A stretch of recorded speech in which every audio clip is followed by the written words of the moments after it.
हरे कृष्ण, राधे राधे। श्री सद्गुरुदेव भगवान के चरणों में बारंबार प्रणाम। सभी साधकों को श्री सीताराम। साधकों, हम भक्तमती द्रौपदी जी का जीवन चरित्र श्रवण कर रहे हैं। अब गतांक से आगे।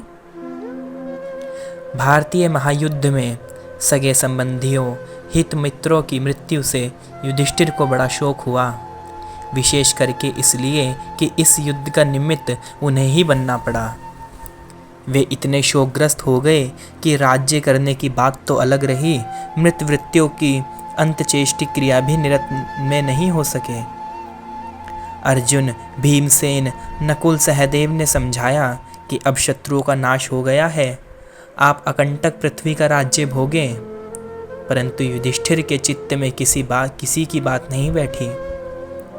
कुल कामिनियों में श्रेष्ठ धर्मदर्शिनी द्रौपदी धर्मराज के पास जाकर बड़े मीठे स्वर से समझाने लगी, स्वामिन, तुम्हारे भाई बड़े शोकग्रस्त हो रहे हैं। इन लोगों ने तुम्हारे साथ कितना कष्ट उठाया है। सर्दी, हवा और अनेकों प्रकार के दुख सहते समय आप इनसे यही कहा करते थे कि हम युद्ध में शत्रुओं को जीतकर सारी पृथ्वी का शासन करेंगे। आपके सारे शत्रु मारे गए और अब जब राज्य करने का समय आया है तब आप इस प्रकार उदास हो रहे हैं।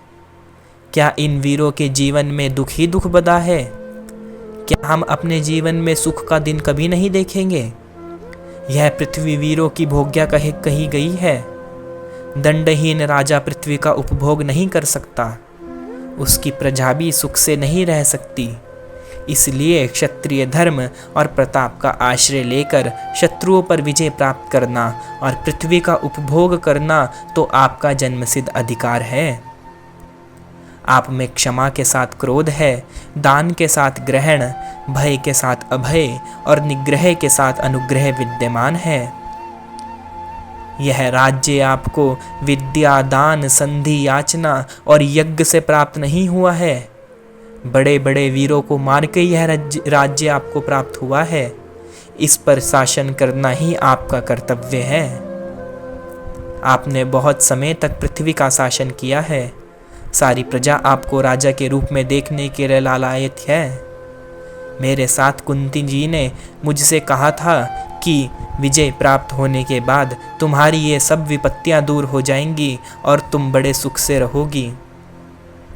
सो आप मेरी चिर संचित आशा पर पाला मत डालें। आप अपने भाइयों की बात मानिए, मेरा आग्रह अस्वीकार मत कीजिए। आप मानधाता और अम्बरीश की भांति निखिल भूमंडल के शासक होकर शोक को छोड़कर धर्म के अनुसार संपूर्ण पृथ्वी का शासन, प्रजा का पालन, शत्रुओं पर विजय और नाना प्रकार के यज्ञ करके ब्राह्मणों को भोजन, वस्त्र आदि का दान कीजिए। मेरे स्वामिन, हम लोगों को निराश मत कीजिए। द्रौपदी के समझाने के बाद अर्जुन, व्यास और श्री कृष्ण आदि ने भी उन्हें समझाया, जिससे युधिष्ठिर का शोक कम हुआ और उन्होंने युद्ध में मृत व्यक्तियों का अंत्येष्टि संस्कार किया। उनका राज सिंहासन पर अभिषेक हुआ और वे धर्मपूर्वक प्रजा पालन करने लगे। श्री कृष्ण की प्रेरणा से द्रौपदी के साथ सभी लोग भीष्म पितामह के पास गए। वहां उन्होंने भीष्म पितामह के मुंह से नाना प्रकार के इतिहास, पुराण एवं उपदेश सुने। उस समय उपदेश के अथ से इति तक द्रौपदी वहां उपस्थित थी। एक दिन उपदेश के समय ही द्रौपदी को हंसी आ गई। भीष्म पितामह से वह बात छिपी नहीं रही। उन्होंने द्रौपदी से कहा, बेटी, मैं जानता हूँ कि तुम बड़ी साध्वी, सदाचार परायण और मर्यादा में स्थित हो। तुम्हें अकारण हंसी नहीं आ सकती। हंसने का कुछ न कुछ कारण तो अवश्य रहा होगा। इस समय तुम्हें किस कारण से हंसी आई है?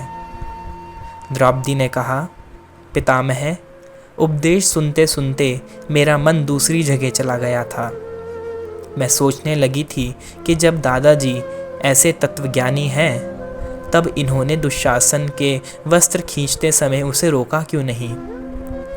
जुआ ही बंद क्यों नहीं करा दिया?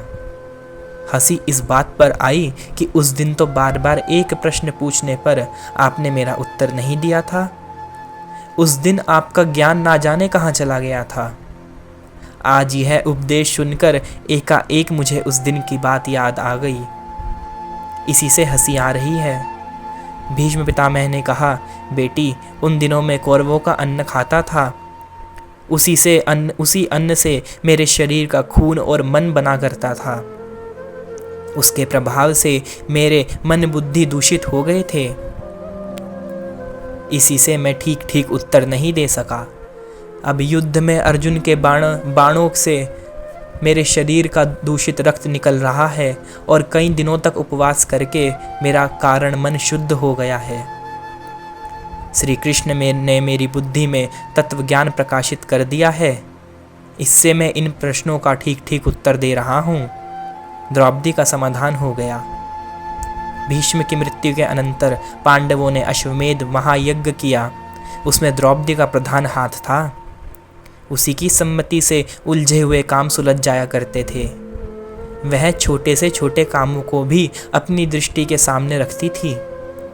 कोई कठिन समस्या उपस्थित होने पर स्वयं श्री कृष्ण को याद किया करती थी और पांडवों को भी उन्हें याद करने के लिए कहा करती थी।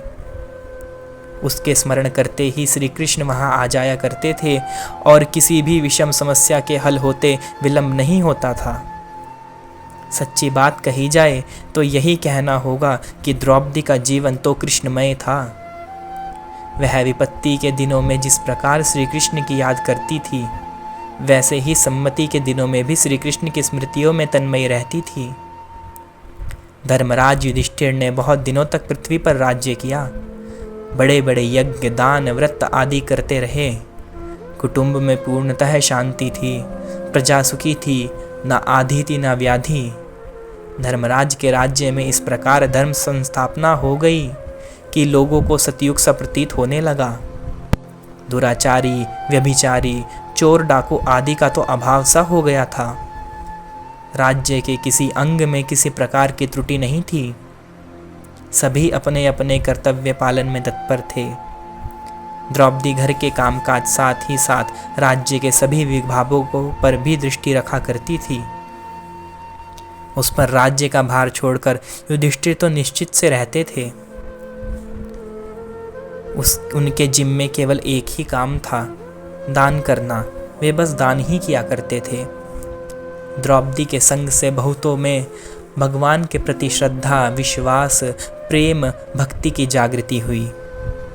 संसार के इतिहास में जितनी सती, साध्वी और भगवत भक्ता देवियां हुई हैं, उनमें द्रौपदी का प्रधान स्थान है। द्रौपदी स्वर्ग की लक्ष्मी थी। राधा की अंशभूत भगवान की विशेष शक्ति थी। वह धर्मद्रोहियों के नाश और धर्म संस्थापना के उद्देश्य से अवतरीण हुई थी। जब तक पृथ्वी पर रही, अपना काम करती रही। जब उसके अवतार का कार्य पूरा हो गया, भगवान श्री कृष्ण अपने परिकरों के साथ अंतर्धान हो गए, तब द्रौपदी भी भगवान श्री कृष्ण का स्मरण करते हुए पतियों का अनुगमन किया और पतिव्रता सती साध्वी स्त्रियों के लिए वांछनीय सद्गति प्राप्त की। हमारी लोहों की जड़ लेखनी द्रौपदी के गुणगान में सर्वथा असमर्थ है। भगवान करे कोई द्रौपदी सी नारी पुनः पृथ्वी पर अवतरीण होकर सारे संसार में भगवत भक्ति का, पति सेवा का, राज्य व्यवस्था, गृह संबंध आदि स्त्रियों के धर्म कर्तव्य पालन का, आत्मसम्मान, उत्साह और धैर्य आदि सद्गुणों का आदर्श स्थापित कर दे और जगत के धर्म प्रेमियों को अपने चरण चिन्हों पर चलाकर सारे जगत का कल्याण कर दे। प्रातः स्मरणीय द्रौपदी के स्मरण से उसका भगवान के प्रति अविचल विश्वास हमारे हृदय में भी आवे और हम भी उसी की भांति भगवान पर विश्वास और प्रेम करें, यही वांछनीय है। आज द्रौपदी जी का यह जीवन चरित्र संपूर्ण होता है।